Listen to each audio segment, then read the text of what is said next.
Hi, I'm Kevin Turner and welcome to this week's Realty Talk show. Commercial property can be an incredibly reliable source of income because it can generate steady cash flow over long periods with long-term leases in place. However, there's a perception commercial property doesn't perform as well when it comes to capital growth and value appreciation. Does this really hold true? Well, we get the opinion of a buyer's agent who specialises in commercial property investment. We do that today in the show.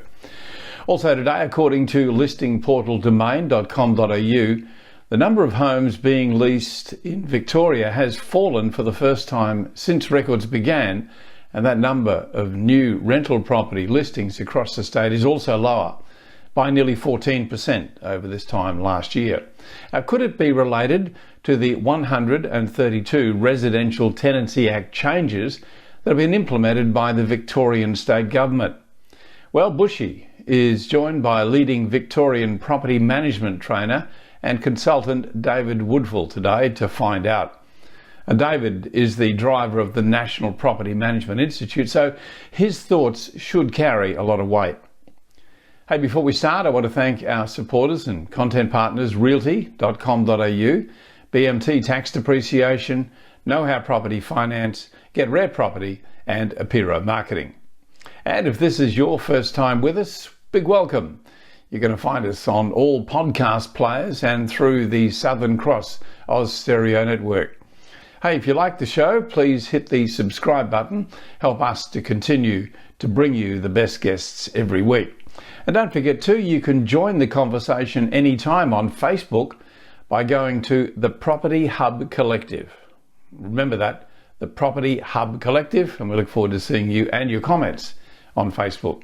We'll be back in just a moment. Property deductions can save you thousands of dollars each year. To make sure you maximise deductions, you need to work with the most experienced quantity surveyor in the country. BMT Tax Depreciation is the leading specialist in the industry. They've completed over 700,000 tax deduction schedules for residential investment and commercial properties Australia-wide. BMT guarantee to find double your fee in the first full financial year deductions. Call BMT on 1300 728 726 today for an obligation-free quote. Realty Talk and your host, Bushy Martin. Now, it's well known that commercial property can be an incredibly reliable source of income, allowing investors to generate steady cash flow through rental payments on long-term leases. And alongside this, there's a commonly held perception that commercial property doesn't perform as well when it comes to capital growth and value appreciation. But does this really hold true? Is commercial property investment just a cash flow play? Well, to dive into the myths and shed some true light on commercial property investment performance and opportunities, we're joined again by commercial real estate buyer's agent, mentor, thought leader, and fellow podcast host, Mish Daniel, the founder of Revolve Commercial. So, welcome back to the show, Mish. Hi, Bushy. Good to be here. Thank you for getting me back on the show.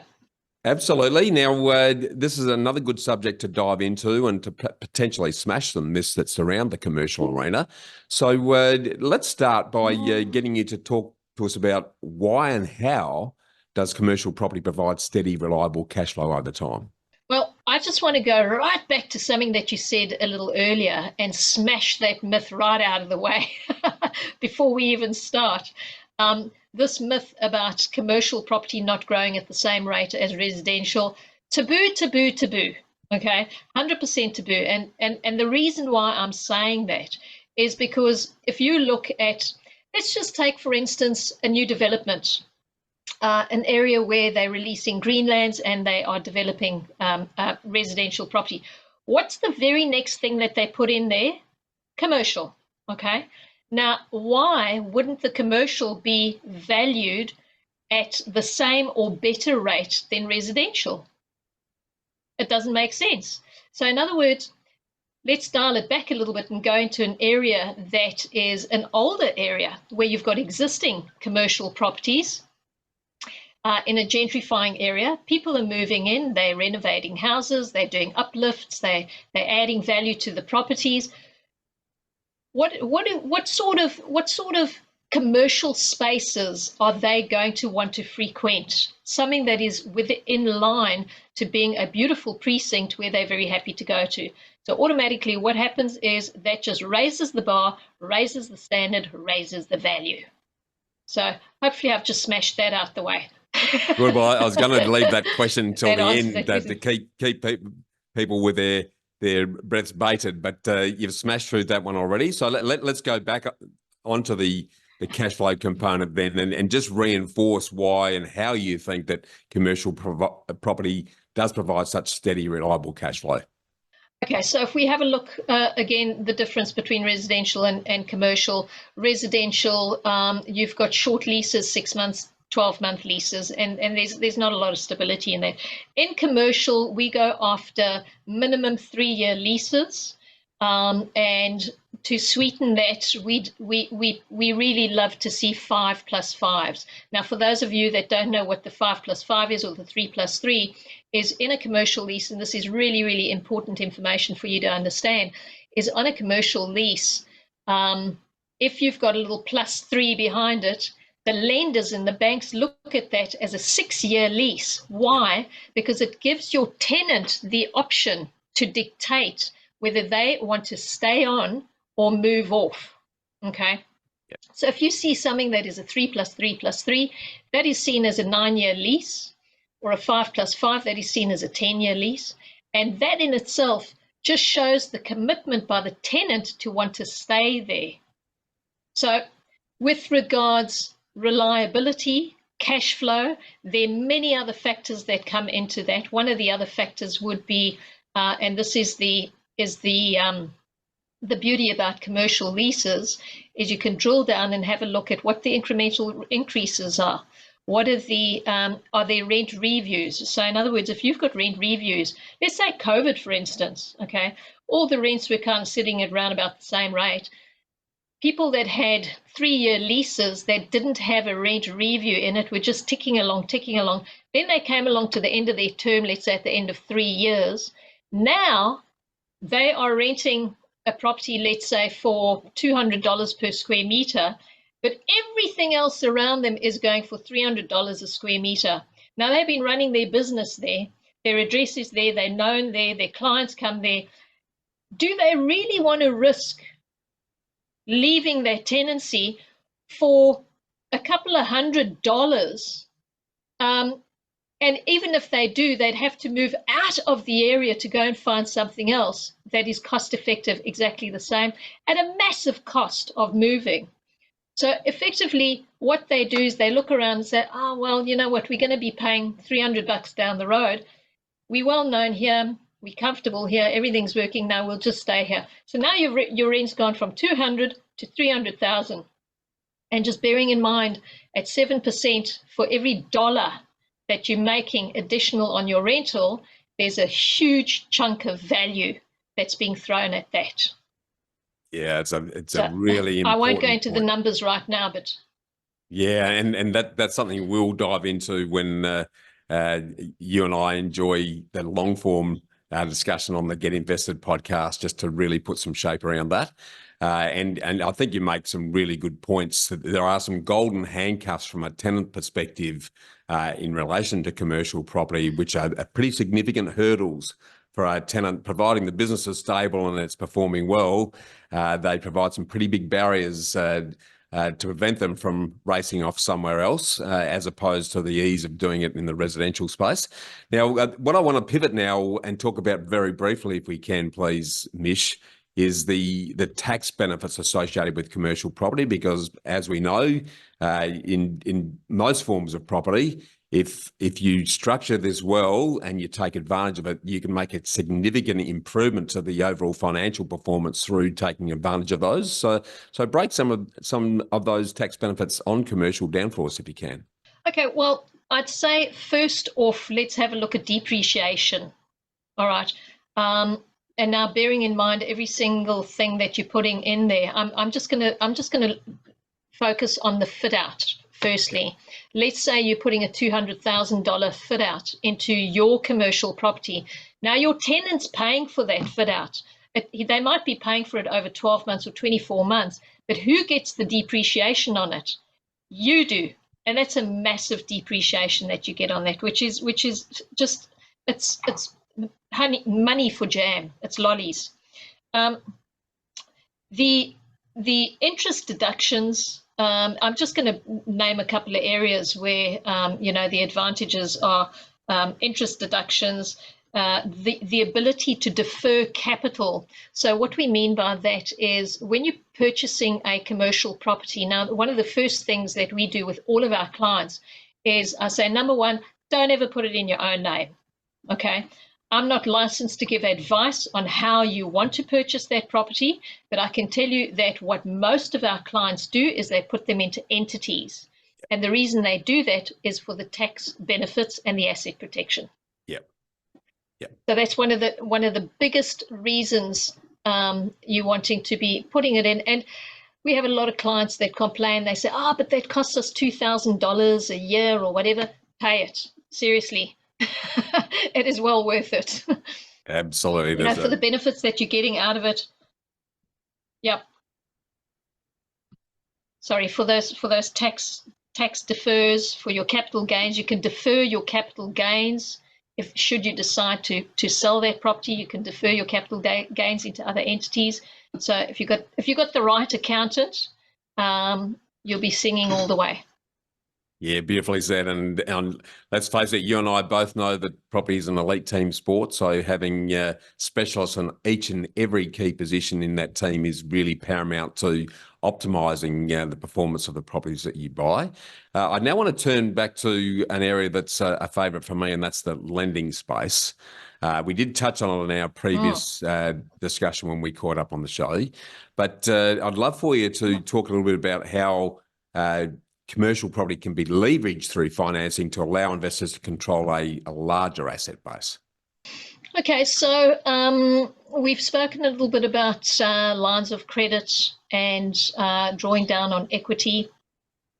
And I guess one of the best parts of commercial real estate is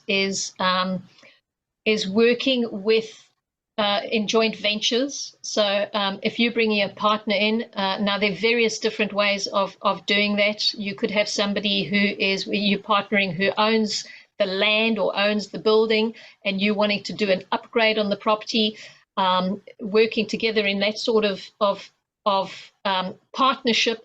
You are leveraging, adding value, and taking let's say $1 million worth of property to a $2 million worth of property. You do a refinance on that asset at $2 million or any uplift that you're creating in that property. You're leveraging off that. You're taking a loan against the improvements that you've done, and you go and do it again. So that is just one of the many, many strategies that you can do in commercial property. And the other thing is pulling your assets together. So let's say, for argument's sake, you can afford $1 million and you've got a couple of mates that could probably afford something similar. So instead of going and buying a property for $1 million, it's going to give you a 6% return. That's $60,000 on average. You could be pooling your asset and buying an asset between 2 or 3 mates where you're buying a $2 million or a $3 million property. Now that 6% is now worth $180,000. Okay, so your capital expenses are a hell of a lot lower. You're buying a better quality asset, and you're running it like a business through partnerships. And again, I'm going to say through entities. Use the structure of entities, and if you don't know anything about the entities, I'm sure we will dive into them at a later stage, and you get those tax benefits on it. And that is leveraging hard. Yeah. Rinse and repeat. Spot on. And correct me if I'm wrong here, Mish, but my peripheral understanding of this space is that one of the associated benefits with that is if you're able to increase the rental attractiveness of a property and the dollars going through, from a lender's perspective, that potentially can increase the perceived value that they'll borrow against, that will enable you to then leverage that into further acquisitions. Am I right in saying that? Massively, massively. We work on something called WALE, so it's weighted average lease I got that wrong, but anyway, it's the average of your leases. So if you've got, for instance, 10 tenants, and you've got most of your tenants that are on a 3 or a 4 year lease, your weighted average lease term is going to be, let's say, 3.5. Now, the lenders love that, because bearing in mind, what do the lenders want? They want security. They want to know that they are going to get their money back. So they're looking at the full gestalt of the property, and they're going to be looking at the lease term. So if your lease terms are nice and long, they'll lend. They'll give you more money. They'll lend against it. They can see that it's a stable asset. It's going in the right direction, and away you go. You can draw down equity, use that, and do it again. Yeah, exactly. So you're leveraging a lot faster. Absolutely. A lot quicker and faster.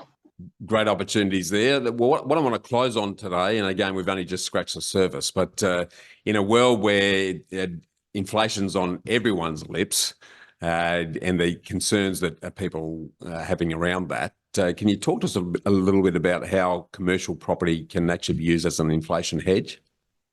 Very much so.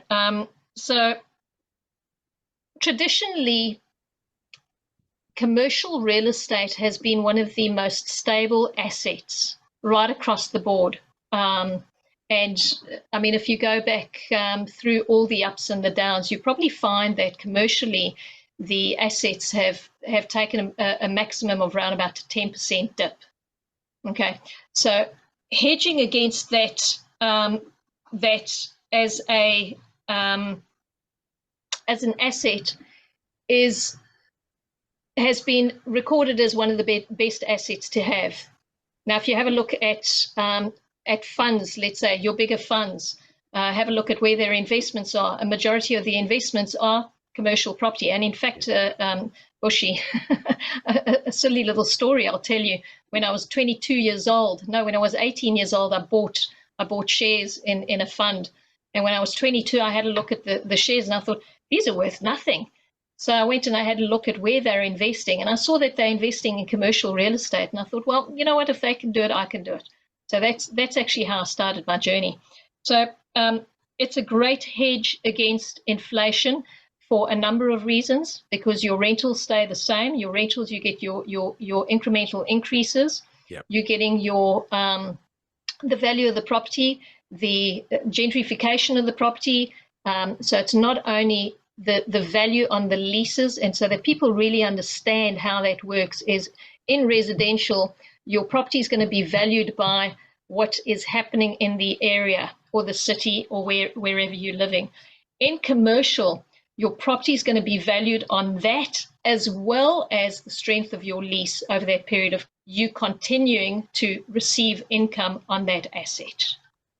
Yeah, beautifully said. So it's a great hedge.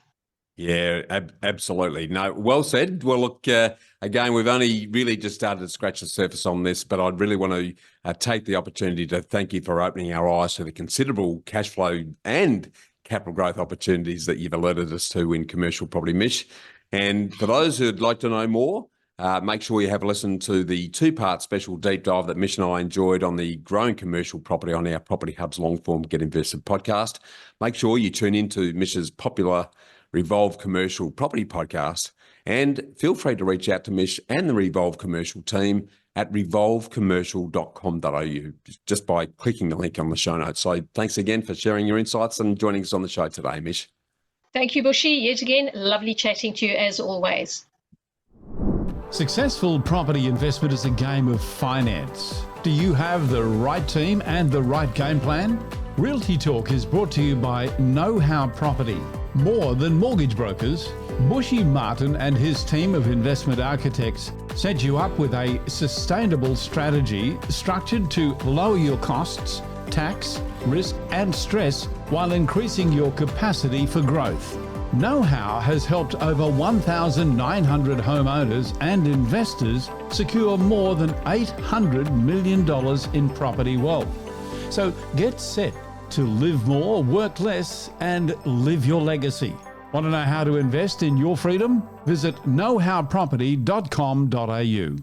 This is Realty Talk Powered by realty.com.au. Now, according to a recent Domain article, the number of homes being leased in Victoria has fallen for the first time since records began.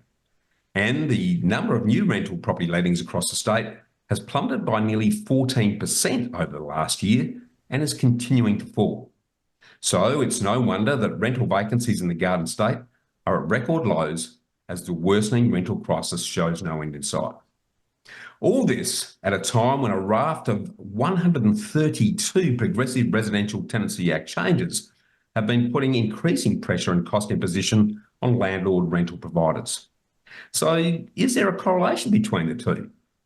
Are the amendments to the Victorian Residential Tenancy Act contributing to the difficulties landlords and residential rental providers are facing that's leading to the lack of rental properties, and if so, how? Because what happens in Victoria generally ripples out across the rest of the states. So to shed some light on this, we're joined by leading Victorian property management trainer and consultant David Woolfall, the driver of the National Property Management Institute and VCAT legislation go-to guy. So welcome to Realty Talk, David. Thank you for having me, Bushy. Looking forward to this conversation. I think the insights you're about to share are going to be quite revealing. So to sort of get things underway, can you sort of start by sharing a quick summary of some of the key Victorian Residential Tenancy Act changes that have been progressively introduced in recent years? Yeah, certainly, Bushy. As you said, there's been 132 odd changes to the Act. Probably not that many that are overly important to landlords themselves. But probably the main ones that people are concerned about is the automatic or almost automatic allowance that gets into a property, minimum standards, disclosures, and a section of the Residential Tenancies Act, which is called the Reasonable and Proportionate Test, Section 330A, which is creating a fair bit of concern through VCAT. So they're probably the main ones that are of concern to landlords and property managers across the board. I can imagine. Well, we might dig into those shortly, but we hear a lot about increasing taxes and costs that are squeezing landlords out. But are there other aspects relating to these 2021 RTA amendments that are actually contributing to low rental supply, in your opinion? And if so, why would that be the case? Yeah, look, certainly I believe the amendments or some aspects of the amendments are contributing to a lower supply. I've been concerned about, but seem to be mentioned that much, is in regards to developers. We are hearing a lot of complaints that there's no lower or affordable housing, as they call it. And one of the problems that we have with the developers buying into blocks of land, and they quite often buy older homes on a block of land, and they're going to need to leave that home there for a year, maybe 2 years or 3 years, whilst they get approvals and get their building process in place. Unfortunately, being old homes, they're almost ready for knockdown. They're nowhere near the minimum standards that have been mandated that need to be done. But as long as they can be made safe, can't there be some allowance for not fulfilling all the minimum standards? Because surely it's better for them to be giving some cheap housing over that 2 to 3 year period and putting a roof over somebody's head who otherwise is sleeping in their car. So that's one area. But also you've got the minimum standards overall. We're seeing a lot of expense, people having to go to a lot of expense to bring the homes up.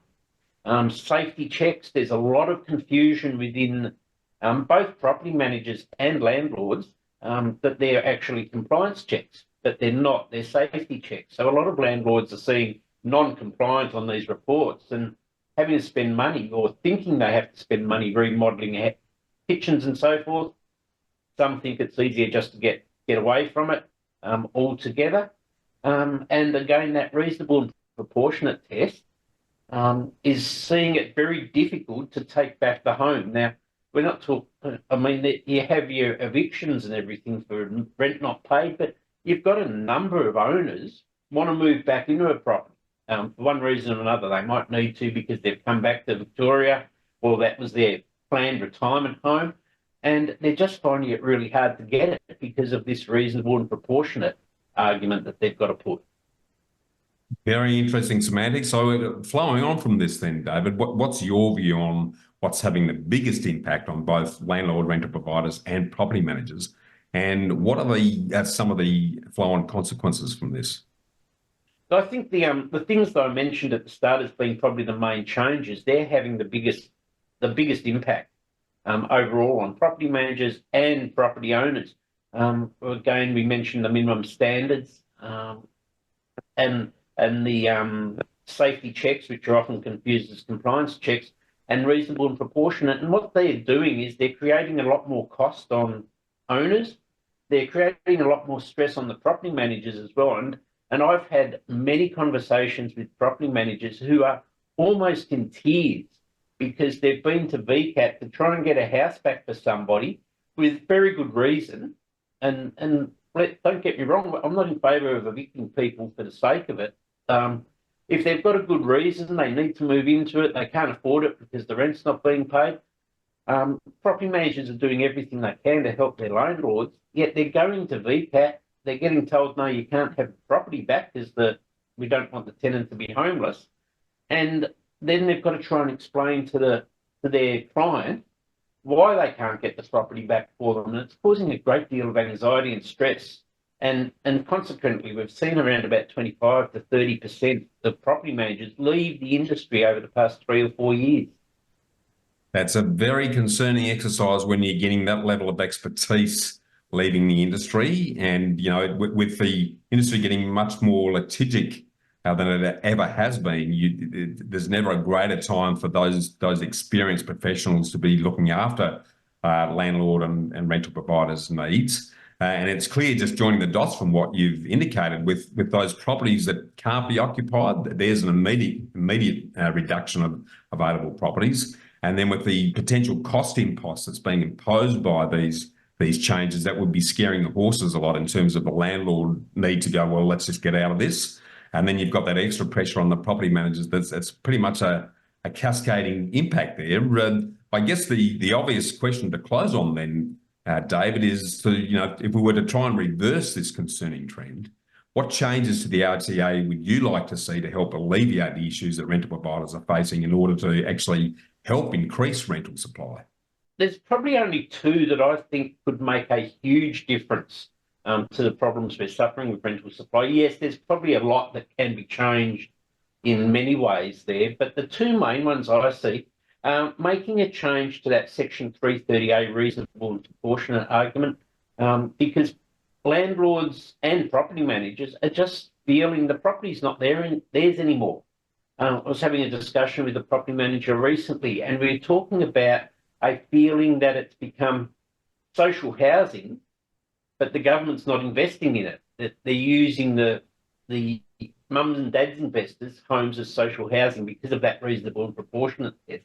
So I'd like to see some changes made to that, particularly one of the points, the 10th point on reasonable and proportionate, says, and anything else the tribunal thinks relevant. So you go through a number of points. Is this the renter's sole problem? Yes, you can easily answer that, but you get down to this, is it anything else the tribunal thinks is relevant? Opens a can of worms. So I'd really like to see that change. Maybe have some aspect of it still left there, but the majority of that reasonable and proportionate, I think, has to be changed or removed. So it gives people back their home. It becomes, or their house, and they can use it as they see fit. And the other aspect I'd really like to see changed is going back to what I was saying about the developers and them not wanting to lease out the property because they don't want all of that expense. Maybe with the minimum standards, there can be an exemption made for development property. So, if the property's safe, you can lease it out, maybe lease it out for less than everything else, but we'd like to have that in the marketplace. So, you don't need to meet minimum standards as long as it's safe. Very well said. And at a time when, we've never seen rental vacancies as low as they are, not just here in Victoria, but across most parts of Australia, you'd be thinking that all levels of the government would be looking at every opportunity to try and provide some sort of shelter for those in need. And I guess, as you've well said, the sort of discretionary grey area that creeps into the interpretation is clearly not helping the landlord's sense of control over their own asset. And you know, as you mentioned, mum and dad investors are providing between 70 to 80% of the rental stock in the country. So there's clearly some changes that need to be made there. So I really want to thank you for drawing attention to this very important but generally unseen issue, David, that clearly reinforces the need for politicians and policymakers to think long and hard about the unforeseen consequences of their actions and the growing need to embrace landlord, rental providers, investors and property managers as the solution rather than the problem to our housing and rental crisis. And we encourage anyone in the industry to reach out to you at the National Property Management Institute by clicking the link in the show notes. So thanks again for your time on the Property Head today, David. Fantastic. It's been a pleasure, Bushy. Are you curious about harnessing your super for property investment? Propel your future with the enlightening online seminar, The Ultimate Masterclass to Self-Managed Super Fund Property Mastery. Reserve your spot now at getrare.com.au/SMSF. Spearheaded by Rusty from independent buyers agency Get Rare Properties, this masterclass unravels strategic property investment using your self-managed superannuation fund. You know, it's not just about learning. It's about transforming your financial future through education. So embrace this opportunity to enrich your investing acumen. Enroll now in the free masterclass and begin a journey that marries insight with action, leading to a financially empowered tomorrow. Unlock bonus content now as a premium subscriber. And that brings us to the end of this week's show. Make sure you don't miss a single episode of Realty Talk or Bushy's Get Invested podcast, both delivered to you each week. And you can do that by subscribing to the Property Hub now on your favourite podcast player or wherever you are listening to or watching this show. Also, don't forget you can join the conversation anytime on Facebook by going to the Property Hub Collective. Thanks to our supporters and content partners, realty.com.au, BMT Tax Depreciation, Know How Property Finance, Get Rare Property and Apiro Marketing. I'm Kevin Turner, and on behalf of Bushy and the Property Hub team, we look forward to seeing you again next week.